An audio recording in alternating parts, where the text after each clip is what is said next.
stage we identified that how the security can be built and what are all the stages that we want to cover up. So in the existing project life cycle, we have requirements till the deployment stage. So in the requirement stage, whenever we are trying to integrate with the backend system, we have to make sure that like what kind of security that the existing environment already has it. If not, we have to identify certain recommendations and suggestions to make sure that this is what we want to develop and this is what you have. Second, with respect to identity management, basically most of the enterprises have Active Directory integration or some kind of user management integration. So if you manage user management data locally, you have additional security to be in place. If you have Active Directory integration, most of the environment supports basic security needs. So you have a very less managed to identity the user. Third, with respect to sensitive data handling, here we talk about like how do we handle the data, and when there is an offline app, when there is an communication through the transactional security. For example, if you want to keep the data locally, what kind of security that we need to plan with respect to platform as well as with respect to device. For example, a platform provides a lot of security APIs where we have to leverage those APIs to make sure that we can make it secure. And now some kind of past history which I want to touch is Windows Mobile, which was Windows Mobile 6. There are a lot of storage capabilities that they had. One is with respect to file system, one is with respect to memory, one is with respect to data storage. But most of them has a lot of leverage to storage the data, but problem with the security. So anybody can access file system, anybody can access the database and so on. But good thing, the new platform which is coming in the market like iOS, Android and all, the basic needs of sandbox model was already in place. So the basic security has been already provided by them. However, to make sure that much more security has to be in place, we have to have a data level security also to be implemented. With respect to design, I mean, I don't want to touch upon most details about here. Certain design principle has to be in place when you are doing the designing. For example, platform APIs which is provided by iOS, we need to have certain principles has to be in place with respect to Android. So focus towards the direction and make sure that what kind of principle we need to follow according to the platform.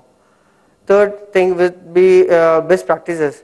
So as Avinash Bidhanle said that APK, from the APK file you can decompile it, you can get the encryption key and so on. So by applying the best practices in coding to make sure that those keys cannot be compromised in the coding level. So you have to make sure that in the configuration or some kind of data retrieval will be helpful to provide the best practices. With respect to tools and APIs, so iOS development which is Xcode and Android which is Eclipse, both provides tools to identify the memory leaks, to identify the hacks and so on. For example, Android provides MAT, memory analysis tool, to identify any leaks are available or not. With respect to Xcode, they provide instrument, they provide CLang. During the process, right, what we have implemented is we have identified a business model with respect to build and release management.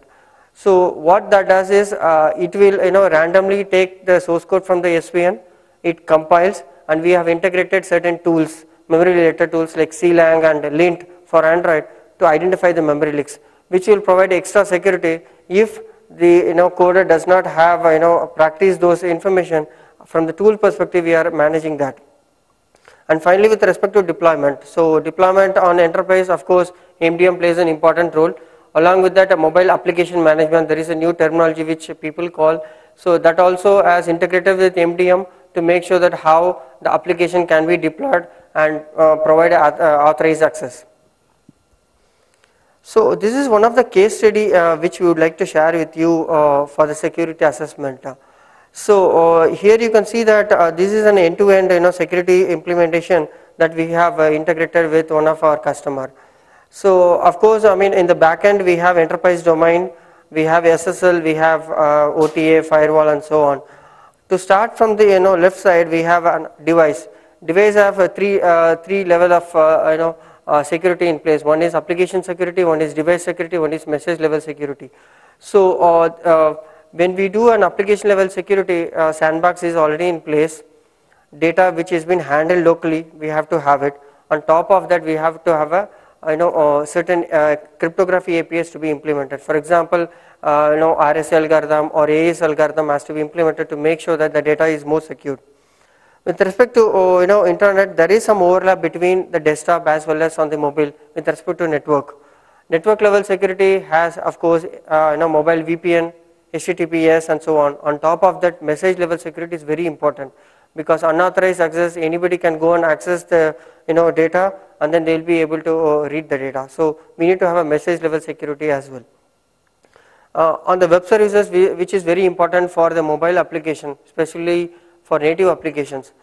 Web services plays a very important role when you integrate with the backend system. So web services has different level again. For example, identity management, provide web methods with respect to certain keys in place or token in place to make sure that when you try to access the methods, provide certain tokens so that nobody can access it. This is a typical example that we would like to share.